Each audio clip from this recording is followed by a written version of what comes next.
You're watching HQ Spotlight on CBS Sports Network. By the way, we are just 100 days out from Game 1 of the NBA Finals. Still a lot of basketball left to be played before we get there. So let's start with tonight, shall we? We've got some notable games, the Jazz and the Rockets. The Rockets, heavy double-digit favorites in that one. The Kings and the Grizzlies. And the Spurs and the Pistons, the line significantly closer there with the Pistons 1.5-point favorites. That's going to be a great matchup kicking off at 7 p.m. Eastern, which has us thinking, what teams at this point in the season are contenders and who are pretenders? And for that, we want to bring in our NBA analysts, Gonzalez and Sam Quinn. Great to see you guys. By the way, these are your consensus thoughts. You are a team working together, and we are starting with the Spurs, who are riding an 8-game win streak. They are in action tonight. They have 40 wins on the season. And, John, you guys think this team is for real? Yeah, absolutely. I had them as a play-in team coming into the season, Jacqueline, but they're the hottest team in the NBA right now. They've won 8 in a row. Wemby makes such a difference, right? I mean, like, it really comes down to if Wemby is playing and how well he's playing, right? And they're top 10 in offense and defense, nearly top 5 in both, but he just changes the entire complexion of the team. When you watch the game, nobody wants to go near the paint when he's patrolling it, and I don't blame them.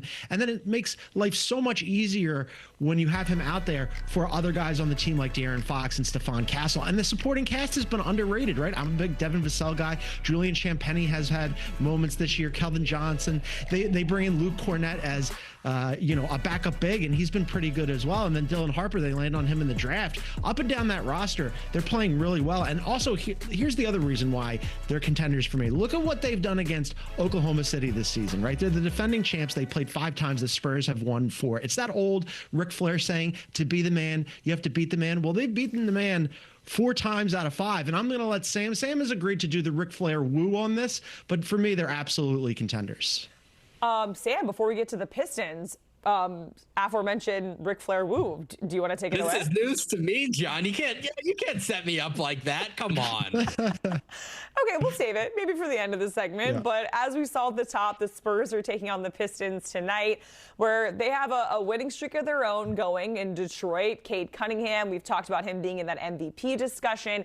And Sam, this is a team that is also in the contender category for both of you guys. Yeah, easy contender here. One of the best defenses in the NBA. They're so physical. They're so good in the paint. Something that we've seen over the last couple of postseasons. I think it's a little easier now to get by when your shooting isn't quite as good as it needed to be in the past. We're not in that Golden State era anymore. You don't have to match threes with Stephen Curry. If you're a great rebounding team, if you're a team that gets to the basket like crazy, like the Pistons do, they win in the paint by 14, 15 points every single night, then yeah, of course you're a contender, and it's all capped by Cade Cunningham, who right now is making a real push for MVP. Do I think he's going to win it? No, probably not. I think unless Shai Gilgeous-Alexander doesn't reach 65 games. But when you have somebody who's playing at an MVP candidate level as your primary shot creator, that can make up for some of the spacing deficiencies that you have. And when you have a defense that's good, okay, we can win scoring 90 points. We can win scoring 85 points in the playoffs. So for me, this is a no-brainer. They're an absolute contender.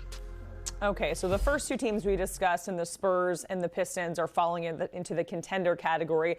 As we get to pretenders, we're talking about a team that's sitting 4th in a very stacked Western Conference.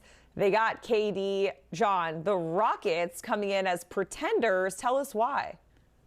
Yeah, this one pains me. I was an early adopter on the Rockets. I really liked them coming into this season. You go and add Kevin Durant, and I thought, like, one of their big problems last year, Jacqueline, was they didn't have a closer, right? Well, now you bring in Kevin Durant. That's got to solve all your problems, right? Not quite, because 2 of your 3 best players, Amen Thompson and Alperen Şengün, fantastic players, can't shoot. That's kind of a problem late in games. And then you also lost Fred VanVleet early in the season, and they clearly need another ball handler. They clearly need more shooting. Sam and I are both really big on Reed Sheppard. He hasn't really stepped forward there's been flashes from Reed Sheppard, but he hasn't stepped forward consistently enough for me. And you just look at what happened the other night in the loss to the Knicks at MSG over the weekend. They just collapsed late and nobody could make a shot. And that's really been a problem for them in clutch games, which is within 5 points and within 5 minutes or less in the game. They're only 14 and 16. So when things get a little tight late in games, everybody looks around at Kevin Durant, and all the other teams know it. So as much as I would love for them to be contenders, I have them as pretenders. All right, we're going to make our way down the Western Conference standings, and looking at the team that's sitting in 5th in the Lakers. They are currently in the pretender category, but when LeBron's there, we're like, is he on the brink of retirement? Is he going to go somewhere else? Like, is there enough time, Sam, for the rest of the season for the Lakers to potentially cross over and be in the contender category?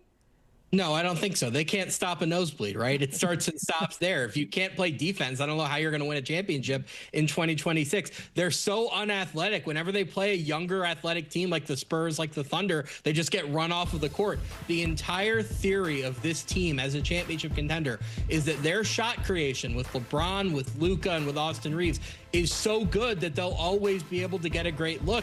I'm not sure that's the case. They're not a very good shooting team. They don't have the spacing that they're going to need. You know, if they're playing Jared Vanderbilt to prop up the defense, well, nobody's going to guard him, right? DeAndre Ayton hasn't been the player that they've wanted him to be. Jackson Hayes, they've spent years trying to craft him into this perfect rim protecting, rim running big man. That hasn't really materialized. They have three awesome players who don't really amplify one another, and the supporting cast around them just isn't good enough. Okay, we're sticking in the Western Conference and now going to the team that's sitting there in 6th in the West. The Timberwolves, they have 35 wins on the season, coming off a loss to your 76ers, John. So what category do the T-Wolves fall in? Yeah, we're going to ignore that loss to the Sixers. We're going to pretend like that one didn't happen. I think this one is actually easy. Yes, they're 6th in the standings in the Western Conference, but when this is over, I think they're going to be 4th in the Western Conference because Sam just outlined they're tied with the Lakers right now. I think they're an infinitely better team with the Lakers than the Lakers for all the reasons that Sam just mentioned. We already talked about the Rockets. I think they're going to pass the Rockets too. There's only one team, Jacqueline, that has been to back-to-back Western Conference Finals. It's the Minnesota Timberwolves. They know the way, right? I mean, they lost to the Mavericks 2 years ago, and then they lost to the Thunder, who were the eventual champions, but they still got there. And that experience, it's hard to win in the playoffs. You have to learn how to win. There's a learning curve. We saw what happened with the Boston Celtics, where they had won a few series over multiple years before they finally got over the hump and won a championship. I think that's part of this, right? And then on top of that, they have one of the biggest stars in the NBA who's a huge competitor in Ant. He wants to win. I really like their first 6 guys, but then they were thin. Well, they went out and got Ayo Dosunmu to bolster that bench. So up and down the roster now, I really believe in them a lot more than I believe in the Rockets and the Lakers. So we made them contenders, and I think that's right. Okay, now over in the East, we're talking about the Boston Celtics, who are 2nd in the East. They're 5.5 games back from Detroit. We keep talking about Jason Tatum ramping up. Will he not make a return, and when that's going to be? So, Sam, for the Celtics, where are you guys at on them? We're at Pretenders. This one really pains me because the structure here, everything they've done all season with Jaylen Brown playing like an MVP, the shooting, the rebounding, the defense, they've been better in every respect than we imagined. There just isn't really a track record for a team reintegrating a player as good as Jason Tatum in March and then going on to win the championship. The comparison that I've been seeing on Twitter the last couple of days is the 1995 Bulls, who brought back Michael Jordan, and even they couldn't do it, right? It's hard when you're trying to figure out who you are as a team as you're trying to reintegrate somebody that good. We don't know what version of Jason Tatum they're going to have. I think bringing him back is going to ultimately be beneficial next year, when I think they'll be right back at the top of the Eastern Conference and maybe even the conference favorites. But there's just too much to figure out if you're bringing Jason Tatum back a month before the playoffs and saying, we're going to know who we are well enough to win the conference in May. I just think that's a little too much. All right, we're sticking with the East, and I'm a little nervous for you guys because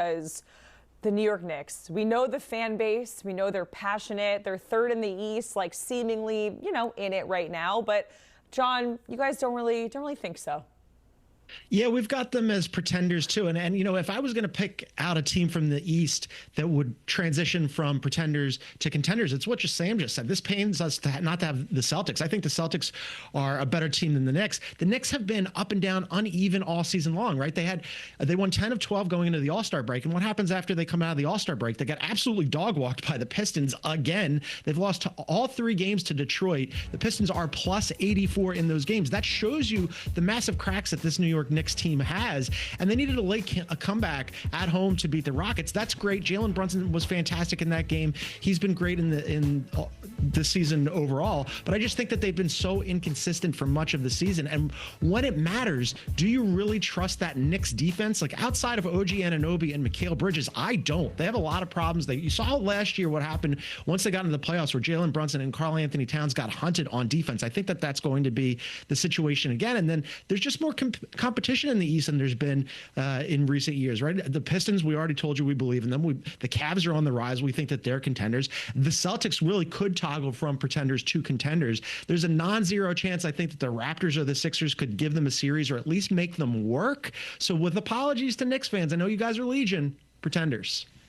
And the Orlando Magic still have time to make the list somewhat. I'm saying that. The guys don't agree. John, Sam, we certainly appreciate it. Talking about contenders, pretenders, as we are 100 days out from Game 1 of the NBA Finals, getting a look at the odds to win said finals.